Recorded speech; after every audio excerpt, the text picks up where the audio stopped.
Humans, I missed you. It's been a couple of days since I was able to post. I came down with a bout of bronchitis, I believe. I don't think that my progressive friends have learned the lesson of the 2024 election. I think that they have completely missed the boat. And I have an explanation for why the party lost that I'd like for you to consider.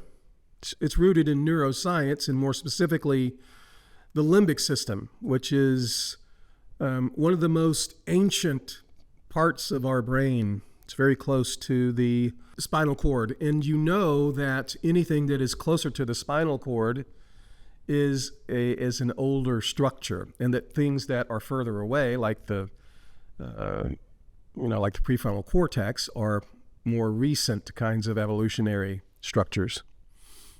But this deepest, oldest part of our brain, the amygdala and the hypothalamus, are responsible for our essential survival. The limbic system does things like, did you just recoil a little bit? Did your eyes maybe dilate just a little bit as my hand moved toward the lens? That's called the looming effect.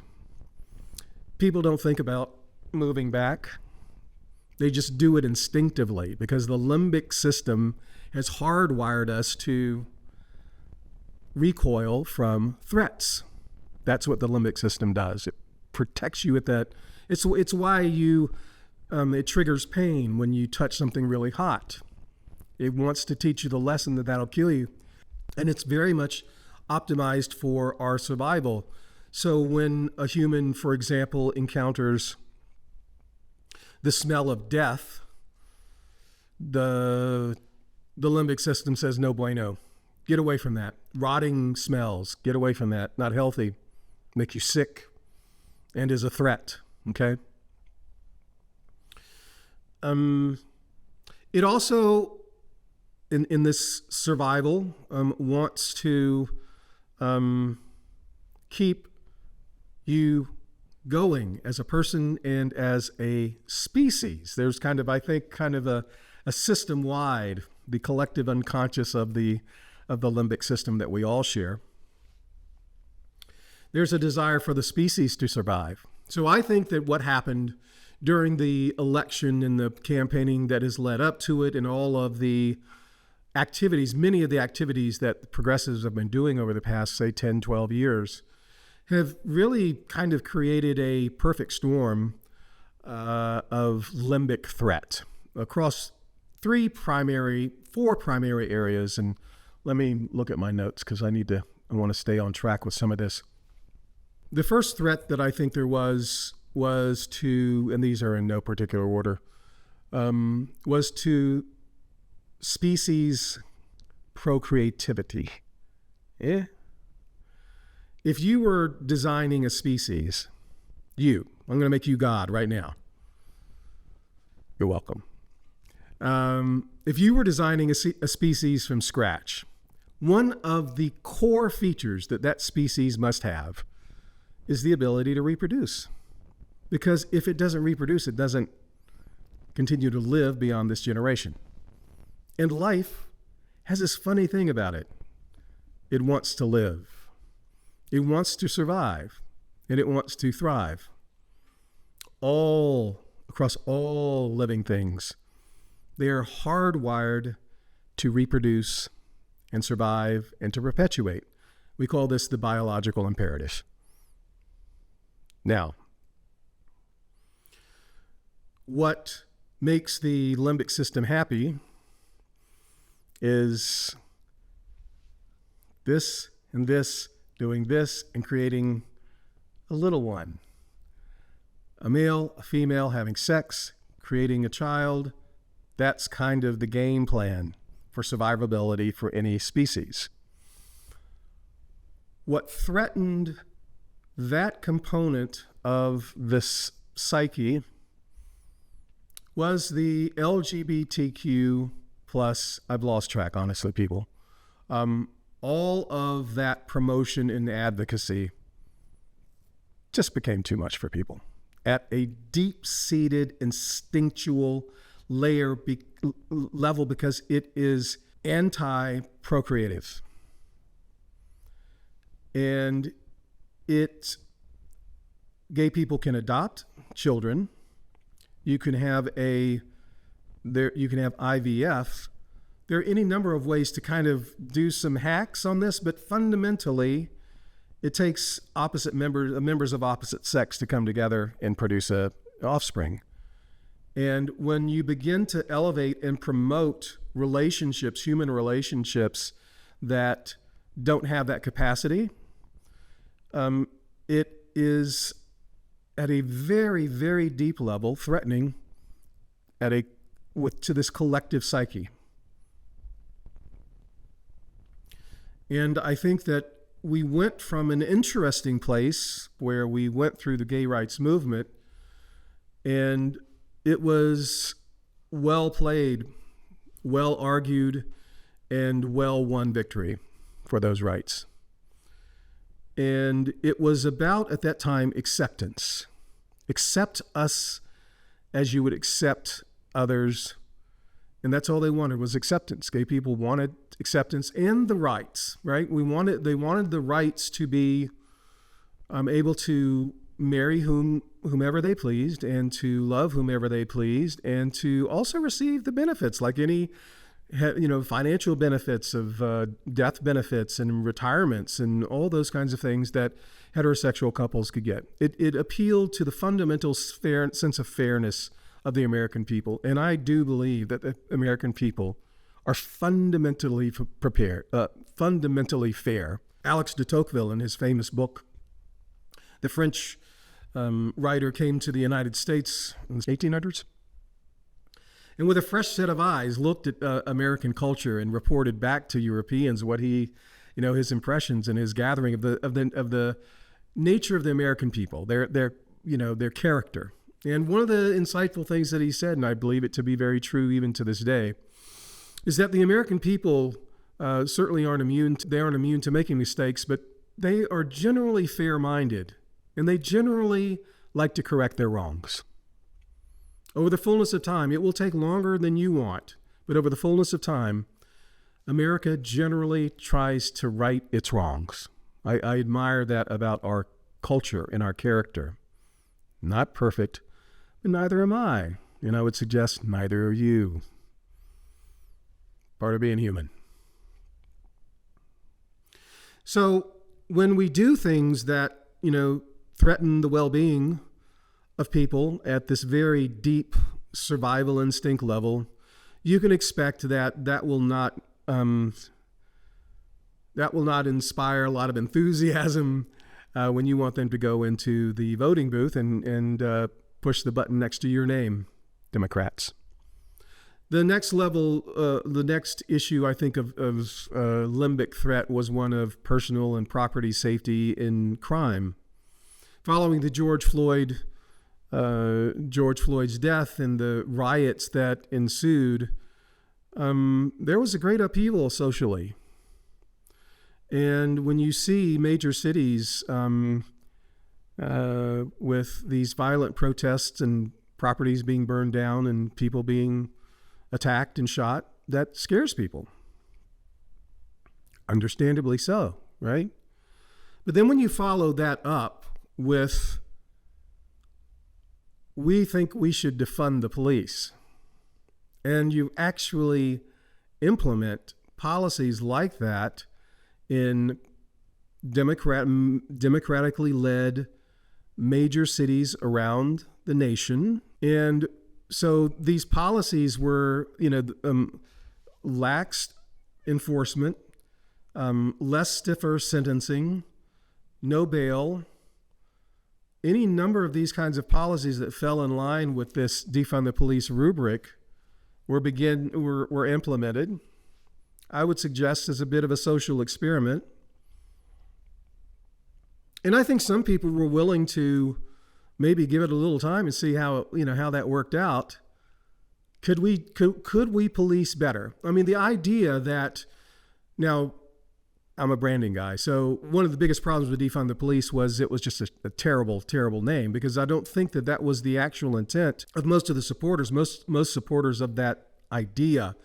It was more about reapportioning resources than it was about, totally ending departments. But anyway, it was an experiment. And so we did the experiment, and what did we see? How did that turn out? How did all this lax policing, lax sentencing, and non-prosecution turn out?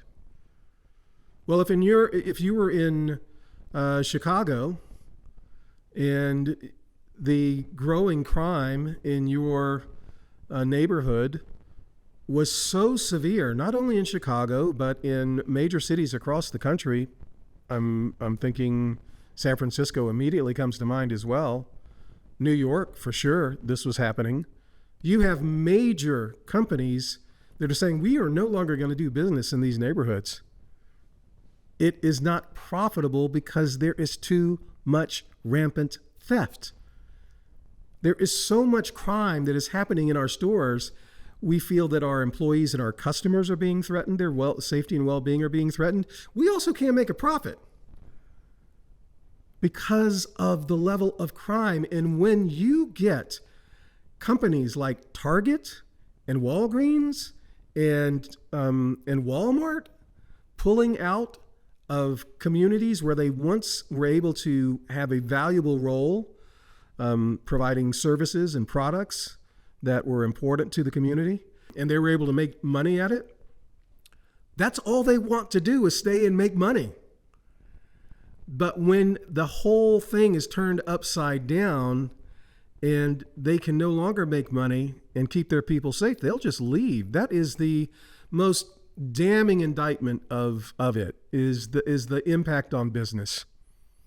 When that starts to happen, that things are gone bad. And so we saw that. But there was no accountability. There was no, maybe we didn't get that right. Okay, boy, unintended consequences. We did not think that was going to happen. Let's back off of that. Maybe let's, cool our jets a little bit and be a little more balanced in our approach, because we are, after all, a country, and we want everyone to have some sense of belonging and safety and well-being, right? Can't just isolate it for very small constituencies.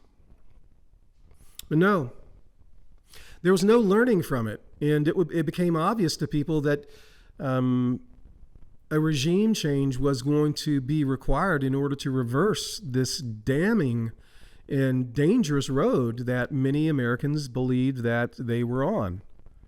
They felt it in their gut. They felt unsafe with this crime, this growing level of crime.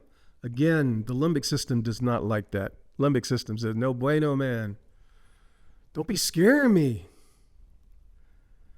So, crime, this perception that crime, I think probably someone can float some statistics that say over time crime is actually on decline, but if the perception is that it's on the rise and you're championing policies that say, and we're not going to do anything to fight that rise, not good.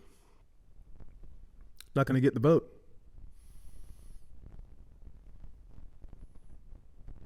I think that also there were some cultural and identity threats. Look, like it or not, among some of you, this country was founded by white Western culture, and it is still a largely white Western culture-led nation. And over the past 10 years or so, it has become very, very fashionable to insult white people openly, without reservation. No guilt, no shame, just bare, naked racism in many cases. I have never seen anything like it. And white people are just sitting back, being quiet, taking the abuse. I guess we fucked up. We need to listen. Yeah, there were some fuck ups. Yeah, there was some listening that needed to be done. Yes, there was some change that needed to be done based on some of those conversations. But this is the majority population of the United States. They hold the levers of power in commerce and government and the military. And you keep on poking and insulting the bear and insulting the bear. The bear's going to feel threatened. It makes white culture feel unsafe to be under siege from so many different directions. And not only is there the sense that white people have of being under siege in their own country, this is our country, okay? All of ours, black, white, Asian, Latino, Filipino, the whole lovely rainbow that we are, okay? It is still a predominantly white culture, okay? And you just can't continue to insult that culture without having some impact. For every action, there is an equal and opposite reaction. And at a certain point, the fear, if we continue to let this go on and have our reputation and our existence threatened with, this chorus of insults and aggressive language directed toward white people, that's just not going to have it's just not going to turn out well. And think on your own, at the level of your own personal lives. Have you ever just picked on somebody and picked on somebody and picked on somebody and picked on somebody until, even if they were the most patient, nonviolent, whatever, that sometimes they're going to turn around and they're just going to hit you in the nose, man? Everybody has their limits. And the worm turned. The worm turned. And it said no more. I think a majority of the culture just said, nope, just too much. You're scaring us. At this very deep, primitive level of our brain functioning, you're scaring us. And not only are you scaring us, you seem to be doing it with a level of glee and enthusiasm, obliviousness, and being oblivious to the consequences of it. Do you think that you can just keep on beating on people without there being a response? Well, no. And here's your response. We'll get you out of the White House. And if progressives don't change their ways and learn this lesson, they're going to lose the White House for the next 12 years. And I'm afraid the lesson hasn't been learned. I watched some of the proceedings of the election of the chair and vice chair of the DNC. Same old song, identity politics. All of the things that I have talked about are still kind of at the core of the platform. And after such a sound repudiation of that direction, to not learn from that and to continue to do what you're doing, you're going to get what you deserve. I'm not happy about that, though. I think this country, I was a lifelong Democrat until about 2 or 3 years ago. No, it's been 4 or 5 years ago now. I've just, I had enough. I'm an independent now. I'm an independent. I just could no longer, the party felt like it had abandoned me and my values too far, too fast. And in a lot of ways, just not fundamentally sound, not based on first principles that I recognize for ethics and morality. And just, basic pragmatism. I'm hard-headed pragmatist like that. I want us to have a very strong two-party system. I mentioned in an earlier video that I think our political system is very much like our country is on a bus, a big school bus. All of us are riding on it. And we take turns swapping out the drivers. 50% of the time we have progressive drivers. They tend to press on the gas. They're accelerators, cultural accelerators. Let's change things. Let's improve things. Let's advance things. Let's innovate things. Let's throw out the old, in with the new. That's progressivism. Always changing, moving forward. There's some wisdom to that until you're doing too much. And we, on the other hand, swap out those progressive drivers with conservative drivers. And conservatives tend to be cultural breakers. Slow down, not so fast. You're doing too much. It ain't broke, don't fix it. And you need both of them. This country needs both accelerators and brakes. I do not want to be in a bus that has no brakes. There's just all gas, no brakes. I also don't want to be on a bus where it's all brakes and no gas. We need both. And I want a very healthy Democratic Party to be an effective counterweight to a very healthy conservative party, Republican Party. We're not there right now. It is way imbalanced, and the Democratic Party is the people aren't buying what you're selling. They just are not buying what you're selling. And until you come to realize some of these deeper rooted issues at this limbic level of what, the threats that some of these kinds of policies produce, and you don't modulate them with the awareness of the impact and with the awareness that we are here, both parties are here to serve the American people, not just small pockets of the American people, the American people. And when you get too narrowly focused on specific constituencies and ignore the larger population, you're going to get what happened in November again and again and again and again. And I want us to get it right together. But if we aren't aware of the toes that we're stepping on and occasionally jumping up and down on, and the effect that has, if you become so obsessed with your ideology that you lose the bigger picture and don't think that you have any vulnerabilities, that your argument and your proposals have no vulnerabilities, that there's not a strong counter argument to be made, if you feel that you are in complete possession of all the knowledge that is necessary to arbitrate reality for the American people, well, you're gonna have to wake up and smell the coffee, because you're not. A little humility is in order now. I hope the Democrats will do that. Hell, they may even be able to bring me back in if they do. We'll see. That'd take a lot. I'm pretty happy being independent.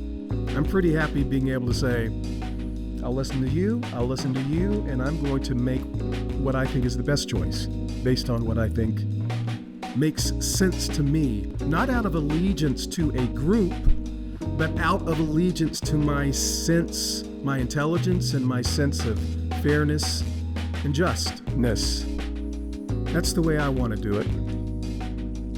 I don't want to do it because I feel obligated to vote along a party line. I'm no longer in that business. I have no interest in it anymore. Just not supportable for me. Okay? Well, that's where, that's the thought. That's the thought. This limbic system, this poking the limbic bear just went too far. And